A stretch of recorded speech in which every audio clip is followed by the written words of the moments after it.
Bienvenue dans le podcast Lawher, le podcast qui vous permet de démystifier le droit et de le rendre accessible dans votre aventure entrepreneuriale en tant qu'entrepreneuse. Parce que dans Lawher, on pense que le droit et l'avocat doivent être les alliés de la réussite entrepreneuriale des femmes. On parlera donc d'entrepreneuriat, de cerveau reptilien, de contrat, de sororité ou encore de Beyoncé. Bonne écoute à toutes! Épisode 3.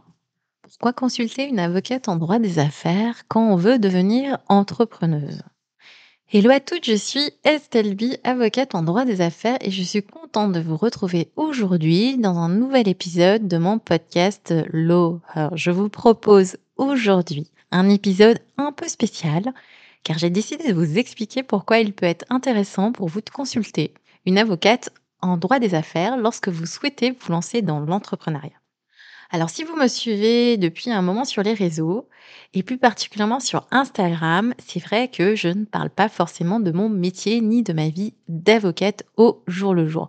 Donc, sans doute par pudeur, et c'est sans doute une erreur de ma part, parce que si vous n'avez jamais fait appel à un avocat, vous ne savez pas comment fonctionne un rendez-vous chez un avocat. C'est comme lorsque vous allez chez un spécialiste recommandé par votre médecin généraliste. Vous ne savez pas comment ce spécialiste va travailler. Et de la même façon, pourquoi est-ce que vous en sauriez plus par rapport à la consultation chez un avocat? Donc, sans plus tarder, voici un petit topo des sujets que je vais aborder dans cet épisode. Donc, tout d'abord, quel est l'intérêt de faire une consultation chez une avocate en droit des affaires? Ensuite, je vous expliquerai pourquoi il est plus important pour une femme entrepreneuse de se faire accompagner. Donc tout d'abord, quel est l'intérêt de faire une consultation chez une avocate en droit des affaires lorsque vous souhaitez devenir entrepreneuse?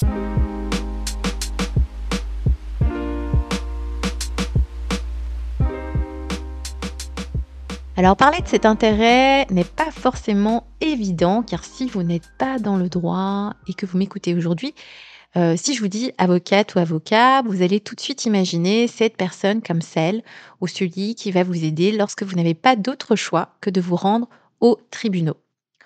Or, la réalité est tout autre parce que pour ma part, mon activité principale est de conseiller les entrepreneuses et les entrepreneurs dans leur activité entrepreneuriale pour les aider, à éviter les pièges juridiques.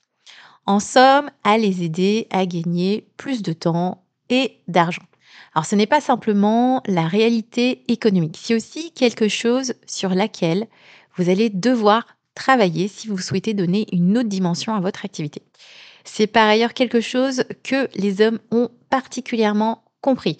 S'ils lancent une activité, la case avocat, en plus du comptable, est quelque chose d'essentiel pour eux.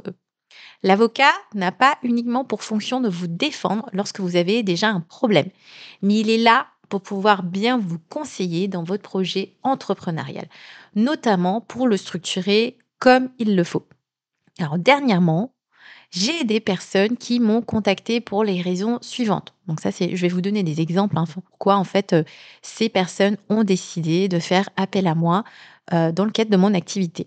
Donc premier exemple, 2 entrepreneuses qui ont eu un retard de lancement de leur site internet parce qu'au moment où elles passaient un accord avec leur développeur, aucun contrat n'avait été signé par ce dernier par rapport à la date de livraison du site. Et en fait, elles avaient particulièrement peur de ne pas pouvoir récupérer les codes du site, soit environ 8 ou 9 mois de travail, évidemment pendant lequel elles ont payé en fait ce développeur. Donc, deuxième exemple, une entrepreneuse en fait m'a contactée et en fait elle était totalement paniquée après avoir reçu des courriers d'avocats lui demandant de supprimer l'intégralité de son compte Instagram parce que le nom de son compte était particulièrement proche d'une autre entrepreneuse. Autre exemple, donc une entrepreneuse qui ne comprenait pas pourquoi l'INPI avait pu refuser l'enregistrement de sa marque et de fait, les frais de dépôt de la marque étaient purement et simplement perdus. Dernier exemple, donc une autre entrepreneuse qui s'est vue refuser un prêt bancaire pour lancer son activité parce que son capital social était beaucoup trop faible. Alors c'est super intéressant de reprendre ces 4 exemples, donc assez différents, mais je vais les reprendre chacun au fur et à mesure en expliquant ce qu'elles auraient pu faire si elles avaient fait appel à une avocate. Donc, premier exemple, donc je vous rappelle, le premier exemple, ce sont les entrepreneuses avec leur site internet qui n'a pas été livré par le développeur. Donc, si elles avaient conclu un contrat informatique en bonne et due forme, on aurait certainement pu intégrer une clause pour résilier l'ensemble donc du contrat pour retard de livraison du site, et ce, en obligeant le développeur à rendre les codes. Oui, parce qu'en fait, quand vous concluez un contrat, il ne s'agit pas simplement donc de payer. Vous pouvez aussi intégrer des obligations type livrer donc un site internet, donc ou bien transmettre les codes donc du site internet aux entrepreneuses, à votre client. Donc voilà, donc premier exemple, c'est ce qu'elles auraient pu faire. Elles auraient pu conclure un contrat pour pouvoir les sécuriser et leur donner moins d'angoisse.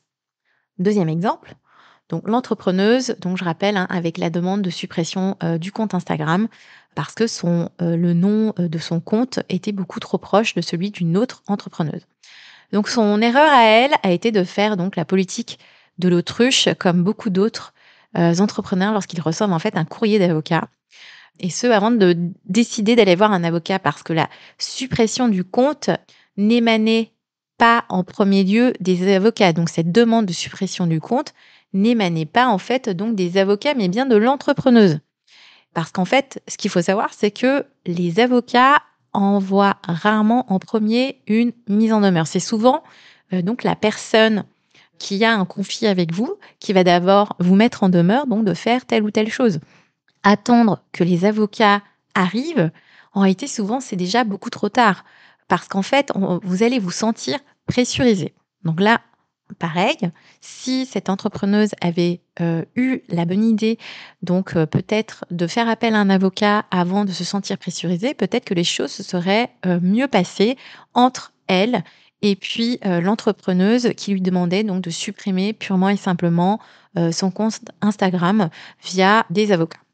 Donc, troisième exemple, l'entrepreneuse, je rappelle, qui a perdu ses sous pour avoir déposé une marque à l'INPI, parce qu'en fait, l'INPI a purement et simplement refusé d'enregistrer sa marque. Donc, en consultant une avocate, elle aurait su que pour pouvoir déposer une marque, cette marque doit respecter en réalité un certain nombre de critères. Sinon, l'INPI refuse purement et simplement son enregistrement. Alors, évidemment, là, donc dans cet exemple que je vous donne, le montant d'une consultation est en général beaucoup moins cher que les frais de dépôt auprès de l'INPI, surtout que si vous ne le saviez pas, en fait, ce qui se passe, c'est que vous pouvez vraiment déposer votre marque dans plein de classes différentes. Et puis vous déposez votre marque dans différentes classes et puis vous pouvez payer. Donc tout de suite, ça peut constituer des sommes assez astronomiques. Donc dernier exemple, donc l'entrepreneuse qui s'est vue refuser un prêt car le capital social de sa société était trop faible. Alors là encore une fois, c'est pas forcément une situation bloquante. Juridiquement, on peut rectifier les choses, mais qui dit refus de prêt bancaire, donc là pour avoir des sous, dit retard de lancement de l'activité, parce qu'en fait, le financement est un levier, encore une fois, je le répète tout le temps dans mes épisodes, mais le financement est un véritable levier pour vous aider à lancer votre activité. Il aurait été possible donc de passer dès le début par un capital social suffisant pour obtenir un prêt, si elle avait consulté un avocat pour pouvoir expliquer l'ensemble de son projet. Bref, en somme, le fait de ne pas avoir consulté avant un avocat en droit des affaires a généré, donc je rappelle, de l'angoisse. Est-ce que le développeur va partir avec le code du site internet? Est-ce que je vais perdre 8 mois de travail sur les posts Instagram? Ça a aussi généré donc de la perte d'argent. CF, donc les frais de dépôt de marque auprès de l'INPI.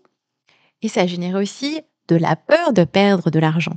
J'ai investi chez le développeur, mais peut-être pour rien. Et ça a généré aussi de la perte de temps. Donc le prêt qui a été refusé, mais qui sera sans doute octroyé une fois la rectification juridique. Et effectivement, c'est vraiment ici uniquement quelques exemples que je vous donne, mais qui sont en réalité le lot de pas mal d'entrepreneuses. Et en fait, je crois que je pourrais vous en parler des heures. L'épisode pourrait durer hyper longtemps parce qu'en fait, j'ai les entrepreneuses en fait souvent qui viennent me voir et c'est vraiment des situations un peu angoissantes comme ça qui se passent. Donc voilà.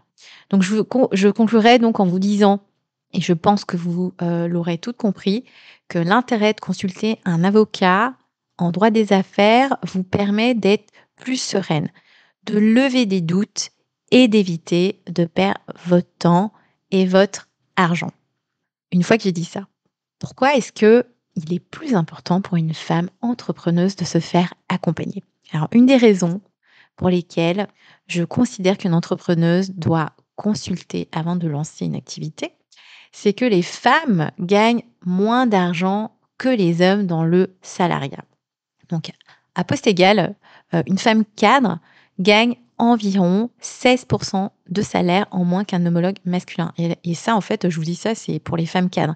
Je crois que l'écart de salaire est encore plus important pour les non-cadres.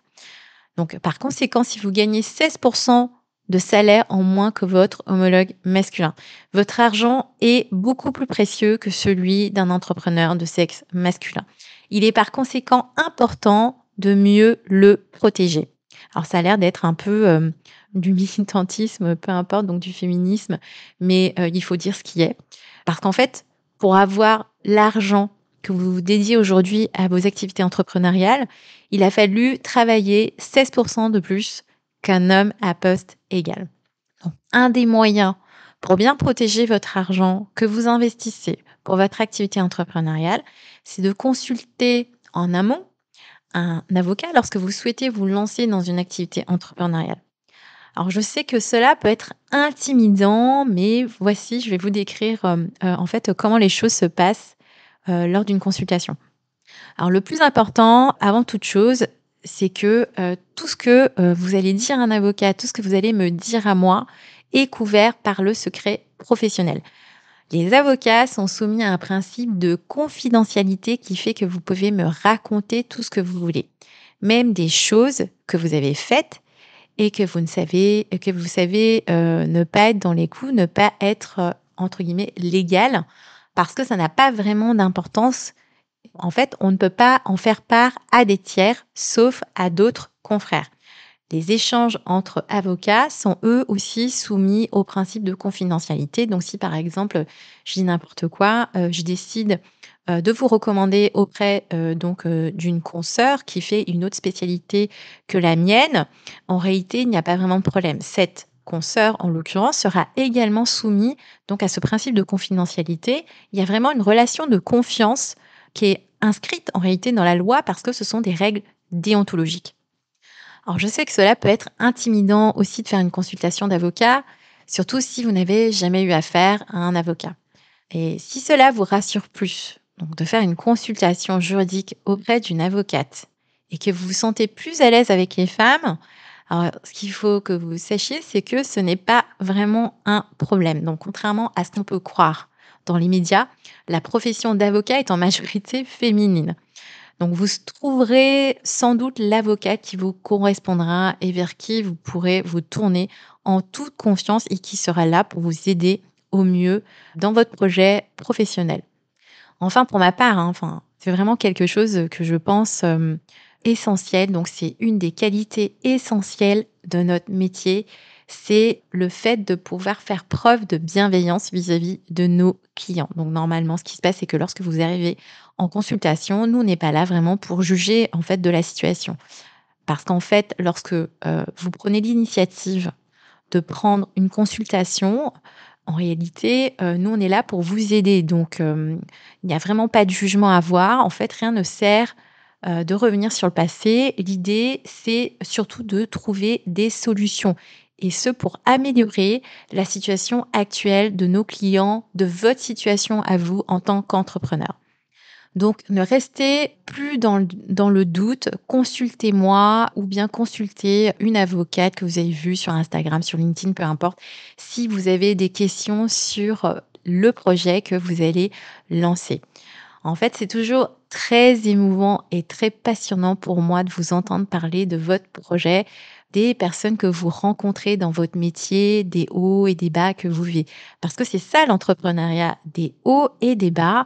Et nous, notre profession d'avocat, donc les conseils, sont là pour vous aider à vivre au mieux ces moments intenses.